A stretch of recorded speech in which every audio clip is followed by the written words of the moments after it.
Adik-adikku yang berbahagia, selamat berjumpa kembali pada program video pembelajaran untuk siswa sekolah dasar kelas 5 dengan tema 6, organ tubuh pada manusia dan hewan, subtema 2, organ manusia dan hewan, pembelajaran 1 dengan muatan IPA dan bahasa Indonesia. Pada kesempatan kali ini kita akan bersama-sama belajar tentang organ pernafasan pada manusia dan hewan.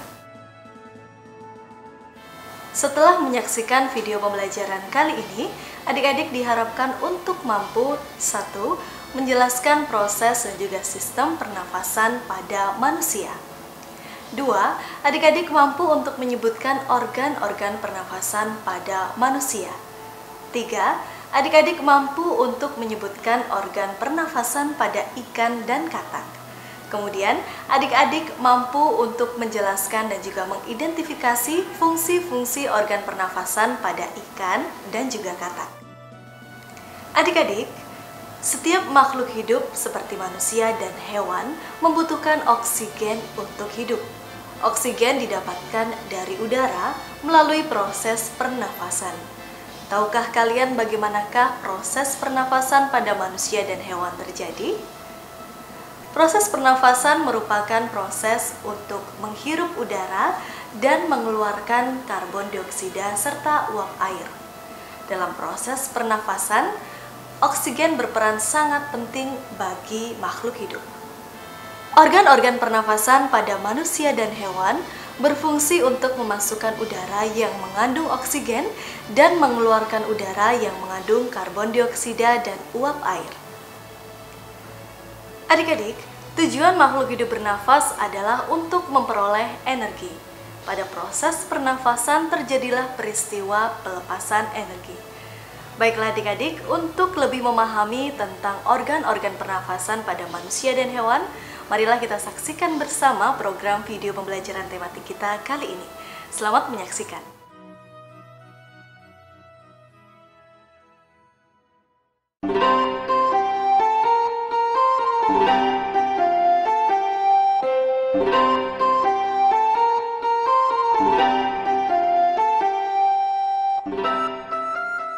Tentu saja kita sudah sampai di rumah. Iya, aku juga takut dicakar. Kalau aku geli sama bulu kucing. Loh, ada apa ini? Kalian kenapa sampai begini? Itu Bu, kami tadi melihat kucing. Ibu kan tahu, aku kan gak berani sama kucing. Iya Tante, dulu waktu umur 4 tahun aku pernah dicakar sama kucing. Habis itu aku juga gak berani deket-deket sama kucing. Walah, kalian dikejar kucing toh. Iya Bu. Ya sudah Siska, Rina diajak istirahat dulu ya. Ya sudah Rin, istirahat dulu yuk sambil nunggu kucingnya pergi. Iya, terima kasih. Tante ambilkan minum dulu ya. Terima kasih Tante.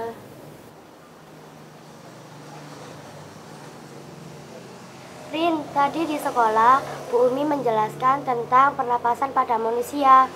Iya, memang kenapa sis? Kamu masih ingat kan penjelasan Bu Umi tadi bahwa pernapasan adalah proses pengambilan oksigen dari udara dan mengeluarkan karbon dioksida dan uap air dari dalam tubuh. Iya, masih ingat kok. Lalu kenapa ya Rin, napas kita saat berlari tadi lebih cepat daripada kita bersantai seperti ini? Ini dia minumnya datang. Kasih Tante. Iya. Kasih Bu. Kenapa kalian ini kayaknya ada yang dipikirkan? Iya Bu, kami bingung. Kenapa napas saat kita berlari tadi lebih cepat daripada kita diam seperti ini? Iya Tante, kami ingin tahu jawabannya. Oh alah, begini anak-anak. Ketika kita bernafas, kita mengambil udara. Nah, udara itu masuk ke dalam paru-paru kita. Kemudian paru-paru ini membagikannya ke seluruh tubuh kita. Saat berlari, otot-otot tubuh membutuhkan lebih banyak oksigen. Semakin cepat kita berlari, semakin banyak karbon dioksida dalam darah yang harus kita keluarkan. Sehingga aliran darah pun membutuhkan oksigen yang banyak pula. Untuk memenuhi kebutuhan darah akan oksigen, pada saat itulah udara keluar masuk dengan cepat dan pendek-pendek, agar oksigen yang masuk juga banyak. Nah, saat organ pernafasan kita bekerja dengan cepat itulah yang membuat nafas kita juga menjadi cepat. Oh, jadi begitu ya, Bu. Makasih Teh, kami sekarang mengerti mengapa saat berlari atau beraktivitas berat, napas manusia jadi terengah-engah. Lalu apa saja organ pernapasan itu, Bu? Organ pernafasan kita ada 3. 1 hidung, kemudian ada tenggorokan, atau nama lainnya trakea, dan yang terakhir paru-paru. Lalu apa fungsinya Tante? Nah, sebelum kita mengetahui apa saja fungsi dari organ pernafasan, kita harus tahu dulu urutan-urutan dari organ-organ pernafasan kita. Yang pertama, kita punya hidung. Kemudian ada rongga tenggorokan, dan yang terakhir paru-paru. Nah, proses pernafasan pada kita atau pada manusia dimulai dari hidung. Udara yang masuk atau udara yang dihisap pada waktu menarik nafas biasanya masuk melalui lubang hidung sebelah kiri dan juga kanan, dan sebagian udara masuk melalui mulut kita. Pada saat udara masuk, udara disaring dulu oleh bulu hidung. Bulu hidung ini terdapat di bagian dalam lubang hidung kita. Kemudian, udara masuk ke tenggorokan ya, atau nama lainnya adalah trakea. Tenggorokan ini merupakan saluran udara yang menghubungkan antara hidung dengan paru-paru. Di dalam pangkal tenggorokan kita ada alat yang namanya faring. Nah, faring ini adalah hulu kerongkongan yang merupakan persimpangan antara rongga mulut kerongkongan dengan rongga hidung ke tenggorokan. Kita berlanjut ke organ pernafasan selanjutnya, yaitu paru-paru. Fungsi utama paru-paru adalah organ di mana terjadi pertukaran antara oksigen dan karbon dioksida. Pada waktu kita menarik nafas nih ya, otot-otot diafragma berkontraksi. Yang semula kedudukan diafragma melengkung ke atas, sekarang menjadi lurus, sehingga rongga dada menjadi mengembang. Hal ini disebut dengan pernafasan perut. Sering dengar kan kalau ada yang namanya nafas perut? Nah, ini tuh. Bersamaan dengan kontraksi otot diafragma, otot-otot tulang rusuk juga berkontraksi sehingga rongga dada kita menjadi mengembang. Kemudian ini yang kita sebut dengan pernafasan dada. Nah, bagaimana Arina, Siska, kalian sudah paham? Sudah, Bu. Wah, makasih banget ya Tante sudah mau berbagi ilmu kepada kami. Sama-sama ya nak. Sis, aku pulang dulu ya, nanti mamaku khawatir. Iya, Rin. Teh, aku pulang dulu ya. Iya, nanti salam buat mamahmu ya. Iya, nanti Dihabiskan dulu minumnya.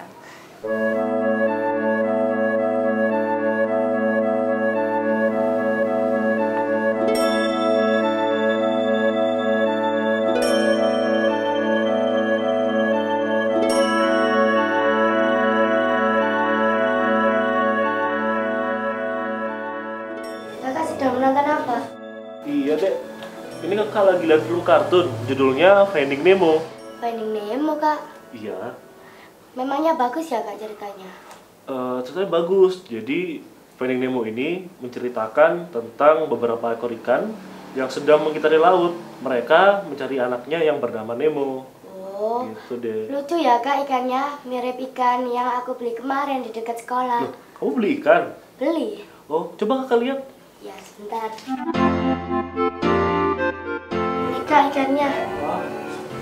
Bentar, kakak ambil bersih dulu ya. Kalau sini, Mirip kan? wah iya, mirip ternyata. Loh, Kak, ikan kok di dalam air terus ya, Kak? Kata ibu, semua makhluk hidup termasuk manusia dan hewan itu bernafas. Kapan ikan bernafas, Kak? Ya iyalah dek, semua makhluk hidup bernafas termasuk ikan. Lalu, kok ikan tidak menghirup udara, Kak? Nah, jadi gini deh, kalau makhluk hidup di darat, mereka mengambil oksigen dari udara. Kalau makhluk hidup yang hidupnya di air seperti ikan, mereka mengambil oksigen dari air.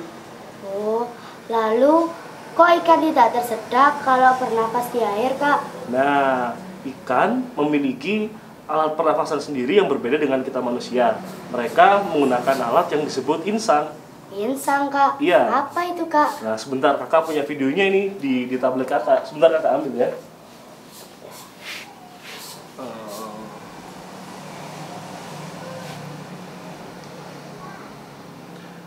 Nah, ini namanya insang, Dek. Nah, Dek, ini adalah gambar insang yang digunakan ikan untuk bernafas. Bagaimana cara ikan menggunakan insang, Kak? Nah, ini kebetulan kakak dapat tugas kampus untuk meneliti tentang sistem pernafasan ikan. Coba kita lihat bareng-bareng videonya ya. Nah, jadi gini, Dek. Ikan bernafas dengan cara membuka dan menutup insang. Air yang masuk melalui mulut akan dikeluarkan lagi oleh ikan melalui insang. Nah, kemudian terjadilah pertukaran gas saat air masuk melalui lembaran insang tersebut. Air dengan banyak kandungan oksigen masuk melewati insang. Pada saat bersamaan, karbon dioksida keluar melalui pembuluh darah di lembaran insang. Kemudian pembuluh darah pun akan mengikat oksigen yang berasal dari air. Oh, begitu ya, Kak, cara ikan bernapas di dalam air. Iya, Dek. Nah, Dek, kamu duduk sini aja biar enak kita lihatnya. Jadi, ikan mengambil oksigen di dalam air dengan cara membuka mulutnya. Lalu, melalui lubang insang, air akan dikeluarkan. Betul sekali. Selain ikan, hewan apa lagi yang bernapas menggunakan insang, Kak? Ada, Dek, namanya berudu. Apa itu berudu, Kak? Nah, berudu adalah anak katak yang masih belum dewasa. Anak katak ini kalau udah dewasa nanti alat pernafasannya akan berubah. Benar, Kak. Iya, beneran. Lalu, kata dewasa bernapas menggunakan apa, Kak? Kalau katak dewasa, mereka bernafas menggunakan rongga mulut, kulit, dan paru-paru. Nah, sekarang kakak akan memberitahu kamu tentang sistem pernafasan pada katak. Kamu lihat ya. Nah, Dek, katak muda atau berudu menggunakan insang untuk mengambil O2 yang terlarut dalam air. Setelah berumur lebih kurang 12 hari, insang luar diganti dengan insang dalam. Setelah dewasa, katak bernafas menggunakan selaput rongga mulut, paru-paru, dan kulit. Selaput rongga mulut dapat berfungsi sebagai alat pernafasan karena tipis dan banyak terdapat kapiler yang bermuara di tempat itu.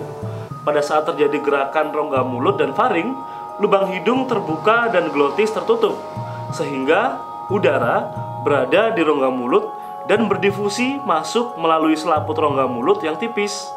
Pernafasan dengan kulit dilakukan secara difusi. Hal ini karena kulit katak tipis selalu lembab dan mengandung banyak kapiler darah. Pernafasan dengan kulit berlangsung secara efektif baik di air maupun di darat.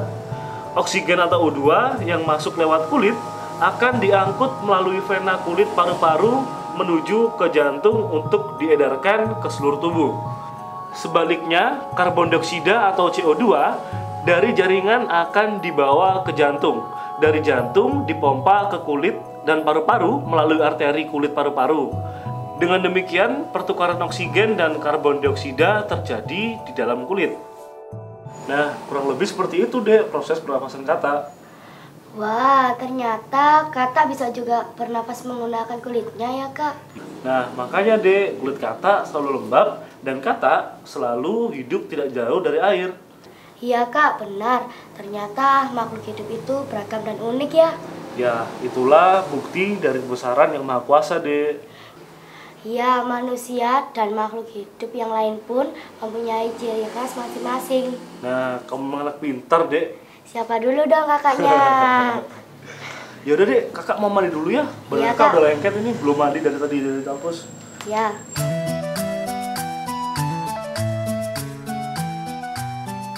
Dalam video pembelajaran tadi, kita bisa mendapatkan muatan-muatan pelajaran di antaranya 1. Muatan pelajaran bahasa Indonesia dengan contoh kegiatan di mana siswa-siswi diminta untuk menyimak dan menceritakan kembali organ pernafasan pada manusia dan hewan. 2. Muatan pelajaran IPA yang ditunjukkan dengan organ pernafasan pada manusia dan hewan yang dicontohkan dengan ikan dan katak. Nah adik-adik, demikianlah program video pembelajaran tematik kita kali ini yang berjudul Nafasku, Nafasmu. Sampai jumpa kembali pada program video pembelajaran kita di episode yang akan datang. Terima kasih dan selamat berjumpa. Napasku, napasmu berbeda. Aku di darat dan kamu hidup di air. Itu bukti kalau Tuhan sayang sama kita. Tuhan tahu apa yang kita butuhkan dalam kehidupan kita.